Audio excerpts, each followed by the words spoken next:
Hello guys, first of all ഞാനിതിൽ ഈ video ചെയ്യുന്നത് വെച്ചാൽ ഇപ്പോൾ കേരളത്തിൽ ചുട്ടപ്പം പോലെ നമ്മൾ ചർച്ച വിഷയമായിക്കൊണ്ടിരിക്കുന്ന ഒരു കാര്യമാണ് ഹൻസിക കൃഷ്ണയുടെ സബ്സ്ക്രിപ്ഷനെ പറ്റി. അപ്പോൾ ഈ വീഡിയോ നിങ്ങൾ കണ്ടിട്ട് വാ കേട്ടോ. ഹലോ ഗൈസ്, അപ്പം ഞാൻ ഇത് രാവിലെ തന്നെ ഇൻസ്റ്റാഗ്രാം ഇങ്ങനെ സ്ക്രോൾ ചെയ്തുകൊണ്ടിരുന്ന സമയത്ത് ഞാൻ ഇങ്ങനെ ഒരു ന്യൂസ് കണ്ടു. ഇങ്ങനെ എന്താ സബ്സ്ക്രിപ്ഷനെ പറ്റി. അതും നമ്മുടെ ഹൻസിക, നമുക്ക് എല്ലാവർക്കും അറിയാം ഹൻസിക കൃഷ്ണ എന്ന് പറയുന്ന ഒരു ഇൻഫ്ലുവൻസർ ആണ് പുള്ളിക്കാരി. അവരുടെ ഒരു എന്താ സബ്സ്ക്രിപ്ഷനെ പറ്റിയിട്ടുള്ള ഒരു സംഭവം കണ്ടു. അപ്പോൾ സത്യം പറയുകയാണെങ്കിൽ അപ്പോൾ എനിക്ക് തോന്നി, ഞാനും ഈ ഇൻസ്റ്റാഗ്രാം ഒക്കെ യൂസ് ചെയ്യുന്ന ഒരാളാണ്. അപ്പോൾ ഞാൻ ഇപ്പോൾ അറിയാത്ത ഒരുപാട് പേര് കാണും സബ്സ്ക്രിപ്ഷൻ എന്താണെന്നും സത്യാവസ്ഥ അറിയാത്ത ഒരുപാട് പേര് കാണും. അപ്പോൾ അതിനെപ്പറ്റി ഒന്ന് ജസ്റ്റ് എനിക്കറിയുന്ന കാര്യങ്ങളൊന്ന് പറയാമെന്ന് വിചാരിച്ചു. ഈ സബ്സ്ക്രിപ്ഷൻ, ഇൻസ്റ്റാഗ്രാം സബ്സ്ക്രിപ്ഷൻ എന്ന് പറഞ്ഞാൽ ഒരിക്കലും ഒരു അതിൽ ഓൺലി ന്യൂഡിറ്റി മാത്രമല്ല. അത് ഇപ്പോൾ ഇത് പറയാൻ കാരണം തന്നെ ഹൻസിക കൃഷ്ണയാണ്. പുള്ളിക്കാരി സബ്സ്ക്രിപ്ഷൻ സ്റ്റാർട്ട് ചെയ്തിട്ടുണ്ടായിരുന്നു. അപ്പോൾ പുള്ളിക്കാരിക്ക് സ്റ്റാർട്ട് ചെയ്ത സമയത്തൊക്കെ പുള്ളിക്കാരിക്ക് അധികം സബ്സ്ക്രൈബേഴ്സ് ഒന്നുമില്ല. പക്ഷെ എന്തോ വീഡിയോസ് എന്തോ ലീക്കായെന്നോ എന്താണ് അങ്ങനെ ഇങ്ങനെയൊക്കെ പറഞ്ഞ് പുള്ളിക്കാരിക്ക് ഇപ്പോൾ ഭയങ്കര, ഇന്ന് രാവിലെ നോക്കിയപ്പോൾ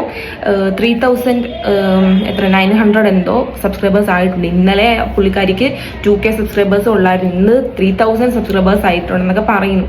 അത് എന്തുകൊണ്ടാണ് അത്രയും ഒരു ഡേ അല്ലെങ്കിൽ ഒരു 12 hours ഇത്രയും കൂടാൻ കാരണം എന്താണെന്ന് വെച്ചാൽ എല്ലാവരും, അതായത് ഇപ്പോൾ പ്രചരിക്കുന്നുണ്ട്, സോഷ്യൽ മീഡിയയിൽ പ്രചരിക്കുകയാണ് എന്താ പുതിയ ലിങ്കുകൾ പുള്ളിക്കാരി മെയിൻ അക്കൗണ്ടുകളിലും അതുപോലെ തന്നെ പുള്ളിക്കാരുടെ വേറെ ട്വിറ്ററിലും ഒന്നും ഇടാത്ത എന്തൊക്കെയോ വീഡിയോസ് അത് ഇൻസ്റ്റഗ്രാമിൽ സബ്സ്ക്രിപ്ഷൻ അക്കൗണ്ടിൽ ഇട്ടിട്ടുണ്ടെന്ന് പറഞ്ഞ് ലീക്ക് ആയിട്ടുണ്ടായിരുന്നു. ആ ബേസിലാണ് 1K കൂടുതൽ ആൾക്കാർ ഒരു 12 hours കൊണ്ട് ഇൻക്രീസ് ആയിരിക്കുന്നത്.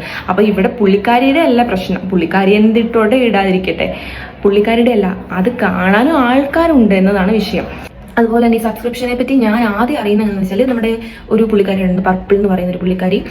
അവർക്ക് ഇങ്ങനെ സബ്സ്ക്രൈബേഴ്സ് ഒരുപാട്, ഒരു ദിവസം തന്നെ പുള്ളിക്കാരി 89-90 ലക്ഷം ഐ തിങ്ക് അത്രയും രൂപ എന്തോ ഉണ്ടാക്കുന്നുണ്ട്.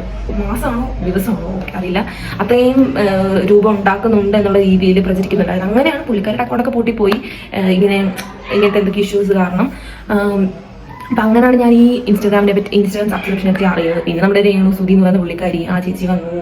ഓക്കെ, നമുക്ക് കാര്യത്തിലേക്ക് വരാം. അപ്പം ഹൻസിക സബ്സ്ക്രിപ്ഷൻ ആരംഭിച്ചു. അപ്പം അതൊരു വലിയ കാര്യമായിട്ട് പറയുന്നത് അവളും സബ്സ്ക്രിപ്ഷൻ ആരംഭിച്ചു. അവളും തുടങ്ങിയല്ലേ. അപ്പം അങ്ങനെ ഒരു ടോണിലാണ് പറയുന്നത്. It's not a healthy conversation, അല്ലെങ്കിൽ ഇറ്റ്സ് നോട്ട് എ ഹെൽത്തി പരിപാടി. അത് അങ്ങനെ ഒരിക്കലും നമ്മൾ ഒരു രീതിയിൽ പറയരുത്. കാരണം നമ്മൾക്കറിയില്ല എന്താണ് പുള്ളിക്കാരി ഇട്ടേക്കുന്നതെന്നോ അതിൽ വീഡിയോയിൽ ഇട്ടേക്കുന്നതെന്നോ. കാരണം പുള്ളിക്കാരിയുടെ കയ്യിൽ പുള്ളിക്കാരി വന്നിരിക്കുന്നത് അതിൽ എന്താണ് പുള്ളിക്കാരിയുടെ BTS ആയിട്ടുള്ള കാര്യങ്ങളും, അതായത് ബിഹൈൻഡ് ദ സീൻസും അതുപോലെ പുള്ളിക്കാരുടെ ലൈഫിൽ എക്സ്ക്ലൂസീവ് ആയിട്ട് നടക്കുന്ന കാര്യങ്ങളും അതിനെ പറ്റി ഇടുന്നതാണ് പുള്ളിക്കാരി പറഞ്ഞിരിക്കുന്നത്.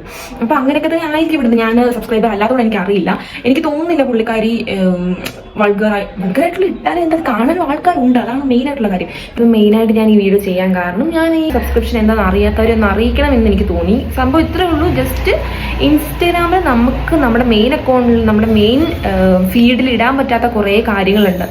അതായത് നമ്മുടെ പേഴ്സണൽ ആയിട്ടുള്ള കുറേ കാര്യങ്ങൾ, അല്ലെങ്കിൽ കുഞ്ഞു കുഞ്ഞു കണ്ടന്റുകളൊക്കെ, ചുമ്മാ അല്ലറ ചില്ലറ കാര്യങ്ങളൊക്കെ മെയിൻ ബിസിനസ് അക്കൗണ്ടിലൊന്നും ഇടാൻ പറ്റത്തില്ലെങ്കിൽ അത് ഒരു മേ ബി ബിഹൈൻഡ് ദ സീനാകാം, അല്ലെങ്കിൽ ലൈഫിൽ നടക്കുന്ന എന്തെങ്കിലും എക്സ്ക്ലൂസീവ് കാര്യങ്ങളാകാം, അല്ലെങ്കിൽ പേഴ്സണലായിട്ട് നടക്കുന്ന എന്തെങ്കിലും കാര്യങ്ങളാകാം.